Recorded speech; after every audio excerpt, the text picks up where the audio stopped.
Customer সার্ভিসে আমরা জাতিগতভাবে অনেক পিছনে। একটা উদাহরণ দিয়ে বুঝতে পারবেন। আজমান সানাই আমাদের মেডিকেলের পাশে একটা বড় মার্কেট, প্রায় 300-350 স্টাফ কাজ করে। আমি ওখানে গেলাম, অনেক বাজার করলাম আমাদের মেডিকেলের জন্য, আমার নিজের পার্সোনাল পুরো এক ট্রলি হয়ে গেছে। এখন আমি নিতে পারতেছিলাম না, তো আমি ট্রলি বা যারা ট্রলি ডাক্তাইয়া গাড়ি পর্যন্ত নিয়ে যায় এমন ডাকলাম। নর্মালি সবাই ছুটে আসে, আজকে দিয়ে কেউ আসতেছে না। পরে আমি খুঁজতে খুঁজতে হঠাৎ করে আমার চোখে পড়লো ওদের ম্যানেজার, আমার খুব ক্লোজ ফ্রেন্ড। ও দূর থেকে দিঘায় আসছে, সুলতান ভাই সরি আসেন। হে টাইম না ম্যানেজার, হে টাইম না নিয়ে গেছে আমার গাড়ির কাছে। তো আমি যাইতে জিগাইলাম যে ব্যাপার কি, আজকে লোক নাই কা?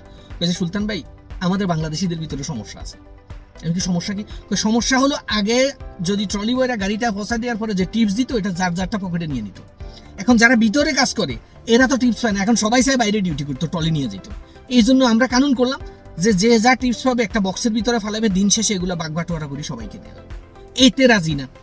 তো আমি জিজ্ঞেস করলাম যে উনি বেতন পায় না? হ্যাঁ ওনার তো বেসিক বেতন আছে। ইনচার্জ আমাকে বলে বেতন তো আছে, ওটাই তো তার ডিউটি, বেতন তো সেটা, কিন্তু টিপসের জন্য এখন মূল ডিউটিটা ছেড়ে দিচ্ছে সে। এখানে মনে করেন দৈনিক যদি 1000 কাস্টমার যায়, এদের ভিতরে যদি 200 মানুষের ট্রলি নিয়ে বাইরে, এদের কন্ডিশনে 200 মানুষের কাছে ব্যাড মেসেজটা যাচ্ছে নি। জাতি হিসাবে আমাদের মেসেজটা কোথায় যাচ্ছে? আমাদের ফেস দেখলে মানুষ বুঝে বাংলাদেশি। জাতি হিসাবে আমাদের মেসেজ কি? ওর যদি কোনো একটা কোম্পানি থাকে ও বাংলাদেশি হায়ার করবে কিনা? এই মানুষটার যদি কোনো কোম্পানি থাকে ও কি বাংলাদেশি হায়ার করবে সার্ভিসের জন্য?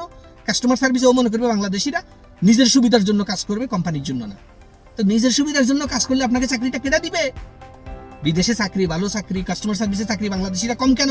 কারণ আমাদের মাইন্ডসেট ডিফারেন্ট। আমি কথাটা সরি আমি একটু জোরে বলতেছি, কারণ বাধ্য হয়ে বলতেছি।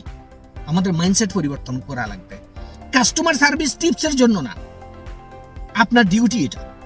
আপনি ট্রলি নিয়ে আসবেন, পৌঁছাই দিবেন, খুশি হয়ে একটা কাস্টমার দিলে আলহামদুলিল্লাহ।